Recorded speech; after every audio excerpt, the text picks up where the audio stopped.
Today's episode is brought to you by the Frankenmuth Convention and Visitors Bureau. Come plan your vacation at frankenmuth.org.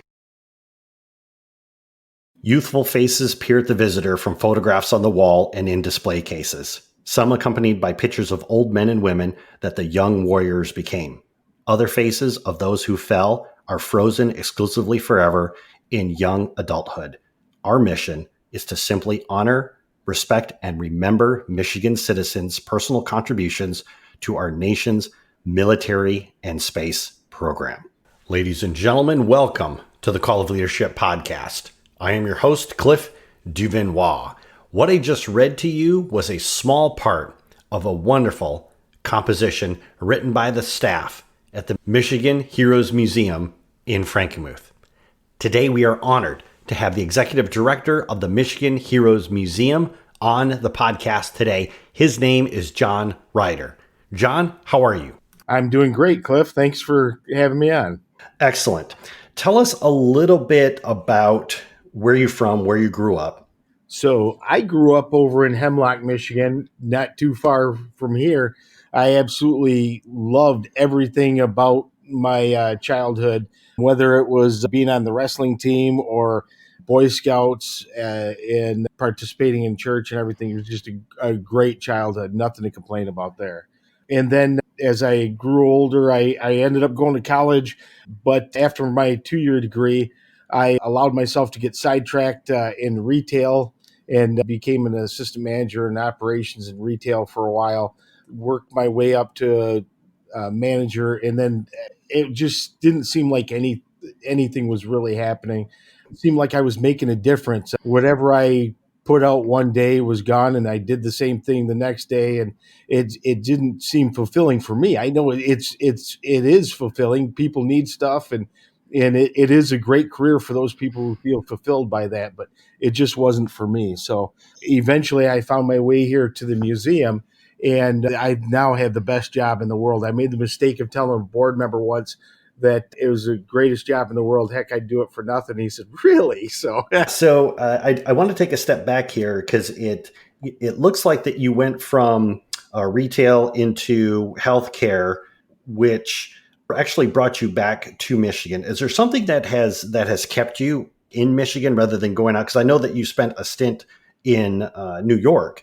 Is there something specifically about Michigan that keeps drawing you back here? I absolutely love Michigan. More than just my family, it's a great place with great people. I've been all around the country. I used to own my own consulting firm, and it's amazing to travel, and it's amazing to meet different people with different ideas from different areas. But I can do that all right here because a lot of people travel to Michigan, and it's a wonderful place to call home. Whether you're an outdoorsman or you just like hanging out with people or whatever it is that you're into, Michigan has available. So excellent. Now you have this very successful career in the healthcare network. And then at some point in time, you became the executive director of the Michigan Heroes Museum in Frankenmuth. What brought you to the museum in the first place? So I knew the museum as a child. I didn't realize that it was the same museum. I thought the museum had closed for some reason. They had just moved, though. They were down in the Schoolhouse Square Mall, and when that closed, I thought the museum stopped operating, and so I stopped coming to the museum. I missed it, but I didn't think much of it other than that. And then I was a Cub Master in Saginaw, and one of my den leaders actually was on the board of the museum. And he said, "Hey, I know you probably can't afford the pay cut, but you ought to look into coming and working for us. We're looking for an executive director right now." I looked at my 2 young boys, and I thought, you know what? I'm going to have to look at them and tell them to do what they want in life and make sure it's something that they enjoy. And I want to be able to set that example. So that's exactly what I did. I talked to my wife at the time, and we discussed, what it would take. And I just made the leap and said, I'm going to do it. And I've never looked back. And like I said, it's the greatest job in the world. And I know that you said that the museum used to be in the schoolhouse mall, and I actually remember that. Yeah, I probably just dated myself there. Right. So I want to talk a little bit about the history of the actual museum itself. Tell us a little bit about the original founder of the museum. Yeah. So Stan Bozich, when he was 12, 13 years old, he and his brothers would walk up and down the alleyways in Detroit and Detroit metro area. And after World War II, he'd go through with a wagon and they'd collect things that were being thrown out by moms and wives of servicemen and women that had served. And so as they went through, they wouldn't just go pick up the stuff. If they could get a hold of who it belonged to, they'd go in and talk to them and interview them and learn the stories behind the stuff. And I'm not saying that they didn't use it to play with and everything, but they more revered it than anything. And that's where his passion for military collecting began, was in the late 40s, early 50s. And then he joined the Navy. He served during Korea in the Navy. He got out. He worked as a firefighter in Royal Oak, Michigan, and he just continued his collecting. And at one point, he and an associate had come across a battle standard for a Russian unit, and they offered to take it back to Russia and present it to the Russian government.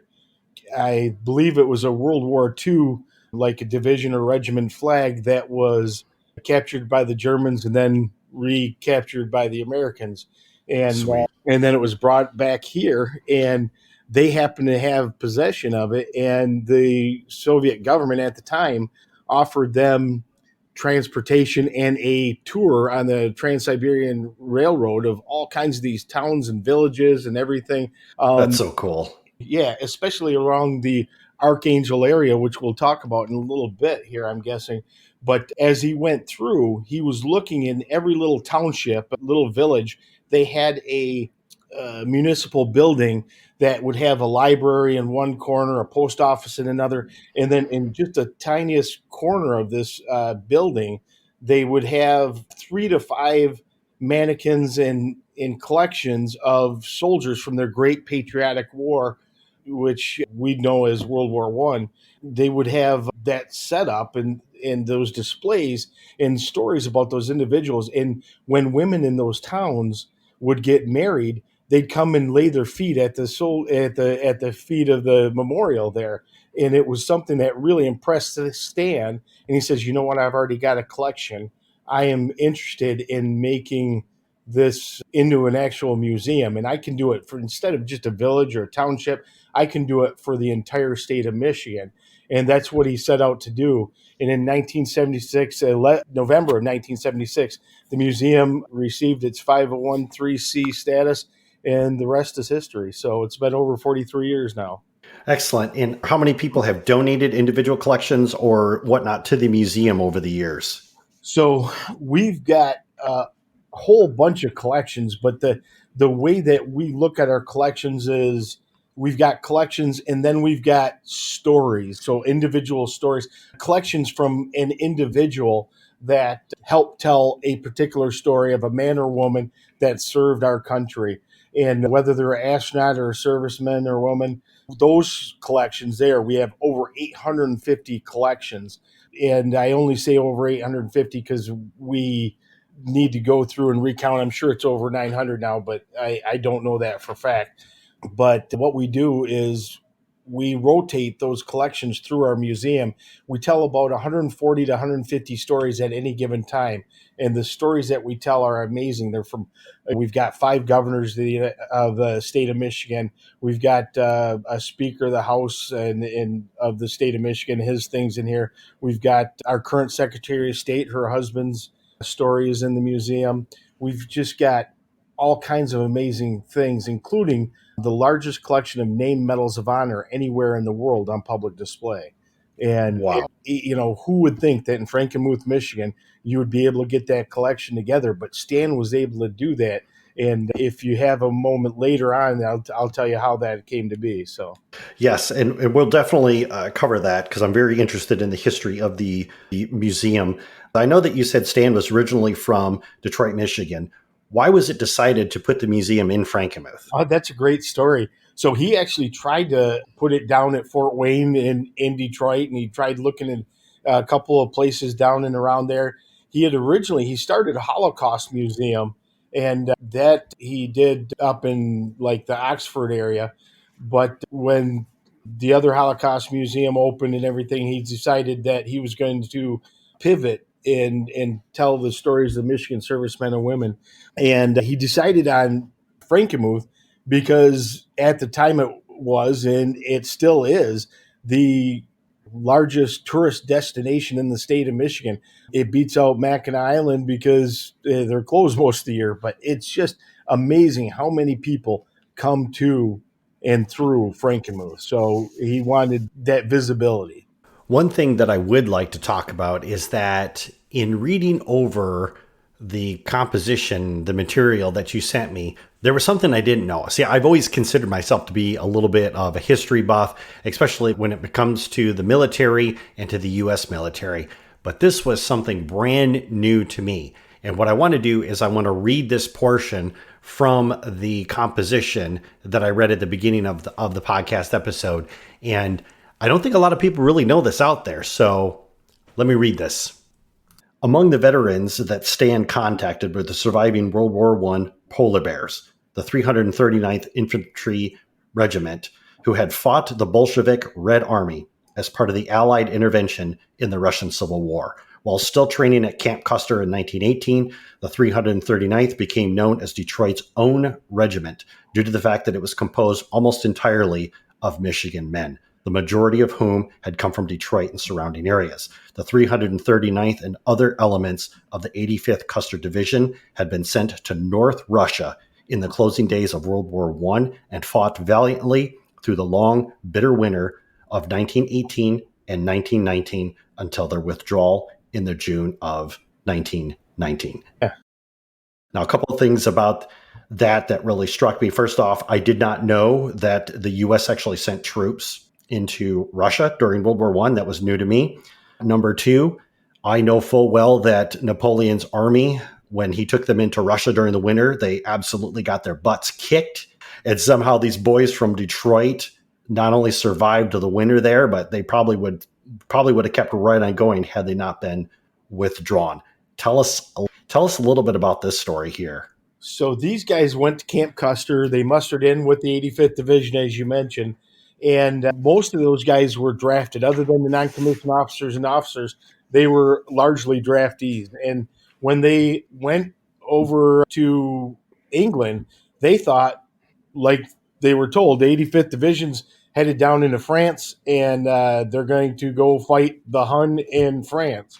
And but that didn't happen. They, instead of doing that, the 339th had elements of the 337th Hospital and Ambulance Corps attached to it, and they also had the 310 engineers attached to them, and they were sent up the coast a little bit to do training, and they were placed under the command of the British Army.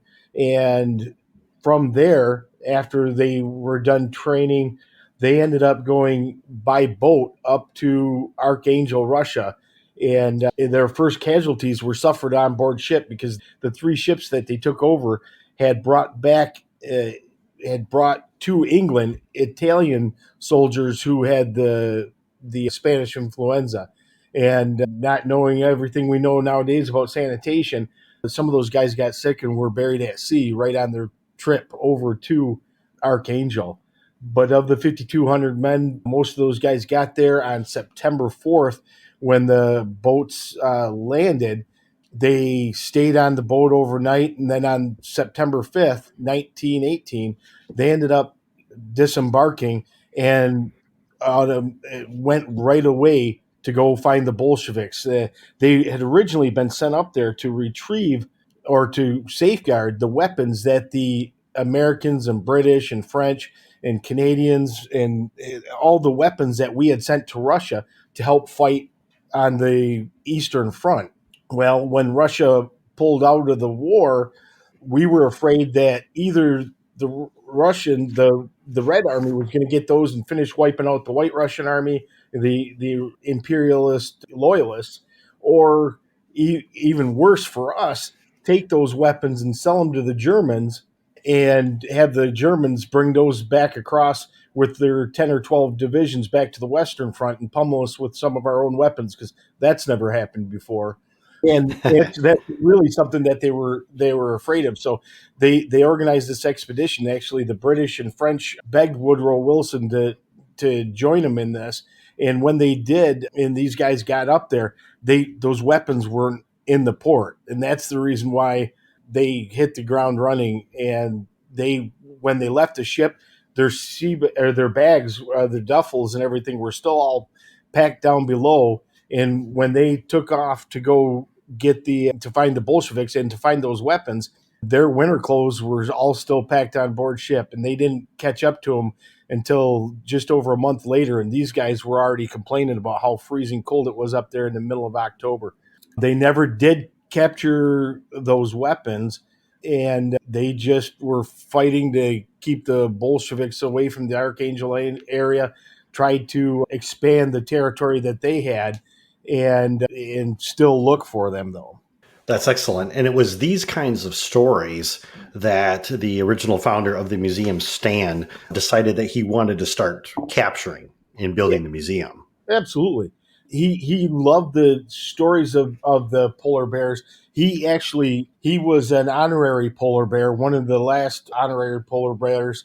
His brother was the last honorary polar bear. And Stan told them, he said, when I get my museum up and going and everything, I will have a place for your stories to be told indefinitely. And since Stan opened the museum, we've always had a polar bear section that we rotate stories of those men in and out of. Of the 5,500 that served, we've got over 60 of their stories here in the museum, and they're amazing stories of bitter retreats and snows that you just couldn't hardly walk through, on sleds pulled by reindeer and mules. You couldn't make it up. And I have to ask this question because I know you said you've got quite the collection of stories in there. This is probably just purely selfish on my part. Are all these stories, have they been put together in a book that people can purchase there at the museum? We have not yet. We've got all the stories. They're all available digital. We have not yet put them to a book. It just due to time. I've got myself and 2 staff members here, and it's just largely a time issue as it is anything else. Sure. And the reason why I asked that question is because as I've gotten older, the types of books, especially when it comes to history, I mean, I love historical fiction. There's some writers out there that really do put a lot of research into what they write, and it really does make you feel like it's there. But the only other thing that I found is absolutely comparable is firsthand accounts. Somebody writing it using their own words, using their own language, that absolutely makes it feel like it's there versus somebody who's just, done research and looked at other books and compiled it into a bunch of facts. So, oh yeah, no doubt about it. The journals and the diaries and the scribble home letters home and everything here. Those are the best. They're just amazing. Hey everyone, Cliff here. First, I want to take a quick second to thank you for listening and to let you know that we're going to be back and we're going to talk about Michigan's contribution to the space program and how the museum is working hard to make sure that you and your family are safe should you choose to visit. But first, let's thank our sponsors. Today's episode is brought to you by the Frankenmuth Convention and Visitors Bureau. German architecture, chicken dinners, and the world's largest Christmas store are just the beginning. Frankenmuth is quickly becoming known for so much more than chicken and Christmas. From trendy dining to timeless horse-drawn carriage rides, kayaking to adventure parks, ballparks, water parks, regular parks, sweet Moses, there's a lot to do in one trip to Frankenmuth. Visit the must-sees of Little Bavaria, then grab your crew and find something new waiting to be discovered. Pack a picnic blanket, order takeout from your favorite place, and let your kids delight in exploring while soaking up the little moments in life. Join the generations of families in our hotels during the 175th anniversary season in 2020. The perfect road trip awaits you. Start planning your unforgettable family vacation at frankenmuth.org. Now, back to the show. Welcome back, everyone. Now, for this next part of our podcast, I could probably talk to you all day about this, but there's another part of the museum that I want to focus on, and I want to read another portion of the composition. And I want to read something else.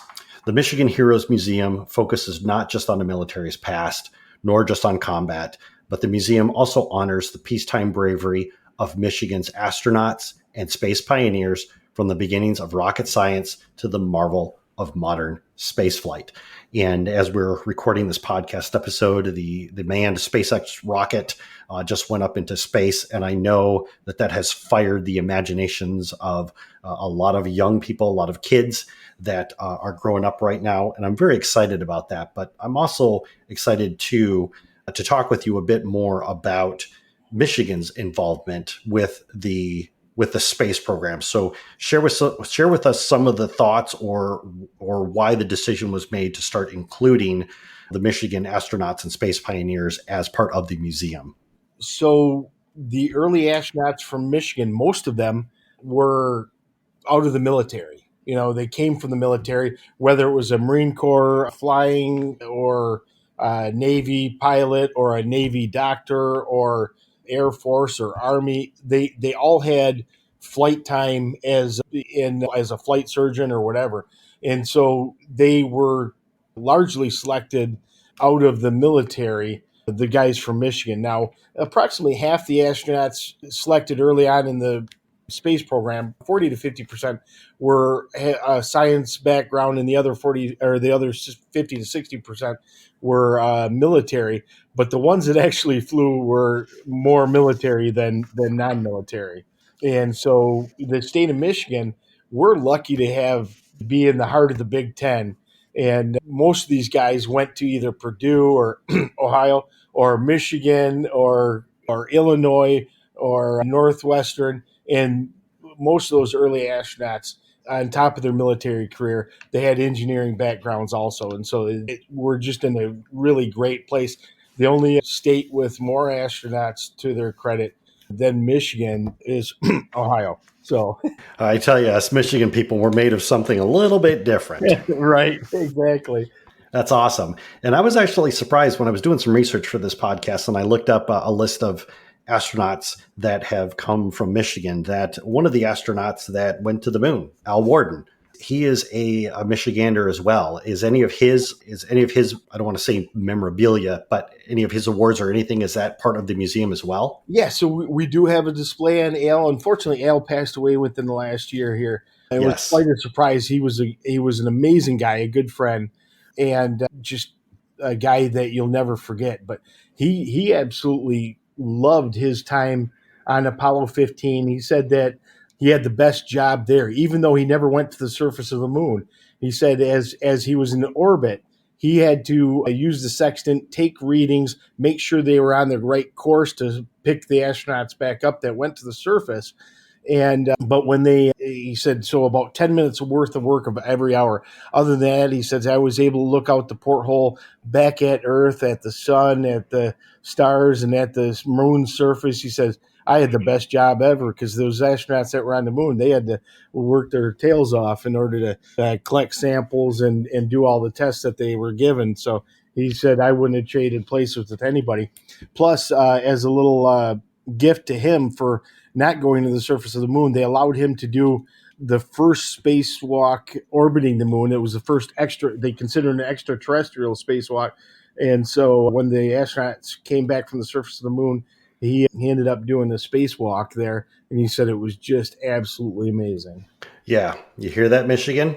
Represent. Right. God, I love these stories. I could sit and listen to this stuff all day.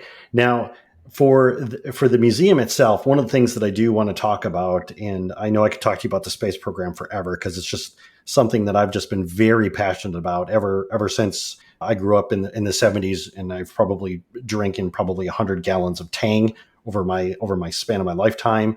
But one thing I do want to talk about is we're just a few weeks away, hopefully, from getting the stay-at-home order lifted. And an article I read that was posted by mlive.com said that roughly about 60% of Michiganders are ready to go. They are ready to hit the road. They are ready to travel. Obviously, one of those places is going to be Frankenmuth. Obviously, one of the places that they will be heading towards is your museum. And what I'd like to do is just kind of ask you what are some of the measures that you are putting in place so that people can come in and get the experience, be able to connect with these Michigan heroes, but while keeping them and their families safe. Sure. Well, we're going to take a look at the next orders that come out, and as we're allowed to open, we're going to follow those to a T. But in addition to that, we're going to be wiping down light switches, door handles, and everything every 10 to 15 minutes. We're going to be sanitizing everything throughout the day. We're going to be going ahead and offering masks to those people who neglect to bring it or forget to bring one. We just want to make sure that everybody can come in here and can do so in a safe manner. We've got a lot of older visitors, and I would hate to place any of them at risk because they're amazing people that we get to come through here that understand what it is that we're doing and honoring, respecting, and remembering our servicemen and women and astronauts. And we're just going to do everything we can to make sure that they have a safe visit here at the museum. Yeah, that's absolutely excellent because I know that, especially in lieu of this podcast, I myself, obviously I'm not a senior citizen, but obviously I would love to come back over there to the museum and see what it's really become because it's probably been 20 plus years since I have been there, which makes me, I guess, a horrible Michigan resident. So anyways, I do want to get back over there again and check it out. So thank you for sharing that with us. If anyone in our audience wants to connect with you or follow the museum online, what is the best way for them to do that? So look up Michigan Heroes Museum on Facebook. That's a great source. We post stuff up there quite often. Or just go to our website, miheroes.org. So it's myheroes.org with an I instead of a Y. So myheroes.org. And go to Facebook, like us, follow us, and see what we're doing. We're doing some Facebook Lives now, and we're getting some of those stories out there for people to be able to enjoy. Excellent. And do you also offer I know you said some Facebook Lives. Do you also have the virtual tours available on your website? Not yet, but we're doing those with the Facebook Live. Eventually, I'll take those and do a best of the best type thing and place them on our website. So, okay, all right, excellent. And with that, John, I want to thank you so much for being on the podcast today and for covering us and talking to us about everything that's on here. I'd love to have you back on in the future to talk a little bit more in depth, maybe share some of these really fantastic stories that the museum is having. So I would really love that opportunity to have that. That sounds wonderful. I'm looking forward to it. Hey everyone, if you enjoyed this episode, then subscribe to our email newsletter. When you subscribe, you'll get new episode announcements, you'll get all kinds of great behind the scenes information on upcoming guests, plus you'll receive special offers from our guests and partners that you can only get through the email newsletter. Subscribing is quick, easy, and best of all, it is free. Just go to callofleadership.com/email, type in your email address, and you're done. Once again, that's callofleadership.com/email. I'll catch you in the next episode.